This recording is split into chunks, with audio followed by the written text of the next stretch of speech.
আজকে আমরা দেখব কিভাবে আপনি কাস্টমার অ্যাড করবেন, সাপ্লায়ার অ্যাড করবেন এবং প্রোডাক্ট অ্যাড করবেন। তো প্রথমে আমি দেখাবো কিভাবে কাস্টমার অ্যাড করবেন। এর জন্য আমি কাস্টমারে ক্লিক করব। ক্লিক করার পর আমরা এরকম একটা পেজ দেখব। তো এখানে প্রথম কাস্টমার যোগ করুন অথবা নতুন কাস্টমার এখানে ক্লিক করতে হবে। তো কাস্টমার অ্যাড করতে হলে প্রথমে কাস্টমারের নাম, কাস্টমারের ফোন নাম্বার, ঠিকানা এবং কাস্টমারের পূর্ববর্তী বাকি যদি থেকে থাকে সেটা এখানে দিতে হবে। তো দেওয়া হয়ে গেলে এখানে সেভ করুন, এখানে ক্লিক করতে হবে। সেভ করার পর এখানে দেখতে পারবেন কাস্টমার অ্যাড হয়ে গেছে। তো আমি আবার 2-3টা কাস্টমার অ্যাড করে নিচ্ছি একইভাবে। তো আমি এখানে মোট 3 জন কাস্টমারকে অ্যাড করে নিয়েছি। এদের মধ্যে একজনের পূর্ববর্তী বাকি 100 টাকা, বাকি 2 জনের পূর্ববর্তী বাকি নেই। এরপর আমরা এখানে সাপ্লায়ারে ক্লিক করব। সাপ্লায়ারে ক্লিক করার পর একইভাবে প্রথম সাপ্লায়ার যোগ করুন অথবা নতুন সাপ্লায়ার এখানে ক্লিক করতে হবে।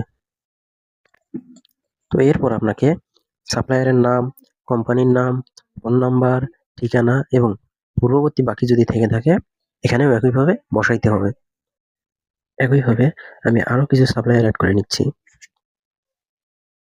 তো এখানে আমি 2 জন সাপ্লায়ার অ্যাড করে নিয়েছি, যার একজনের পূর্ববর্তী বাকি 1500 এবং আরেকজনের পূর্ববর্তী বাকি 0। তো এরপর আমরা এখান থেকে প্রোডাক্টে যাব। তো এখন আপনাকে পণ্যের নাম, ক্যাটাগরি, ইউনিট, ক্রয় মূল্য, বিক্রয় মূল্য সবকিছু দিয়ে পূরণ করতে হবে। তো প্রথমে পণ্যের নাম দিয়ে নিলাম লবণ। আমার ইচ্ছা মতো আপনি আপনার মতো দিয়ে নেবেন এবং ক্যাটাগরি খাদ্য পানীয় আমি দিয়ে নিলাম। আপনার যে ক্যাটাগরিতে পড়ে আপনি সেই ক্যাটাগরি সিলেক্ট করবেন।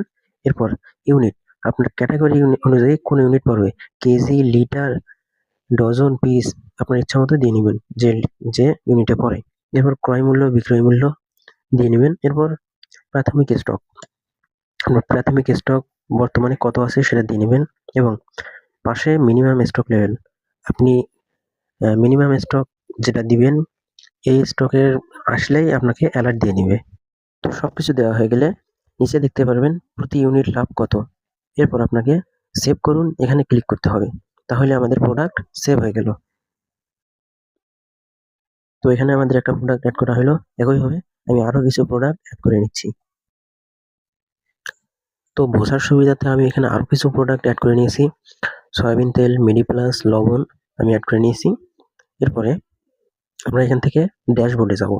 তো ড্যাশবোর্ডে আসার পর আমরা এখানে দেখতে পারবো স্টক মূল্য কত, কাস্টমার বাকি কত, আজকের ক্রয় বিক্রয়, খরচ, লাভ সবকিছু এখানে দেখতে পারবো। তো পরবর্তী ভিডিওতে আমি দেখাবো কিভাবে এখান থেকে আপনারা ক্রয় বিক্রয় করবেন। ধন্যবাদ।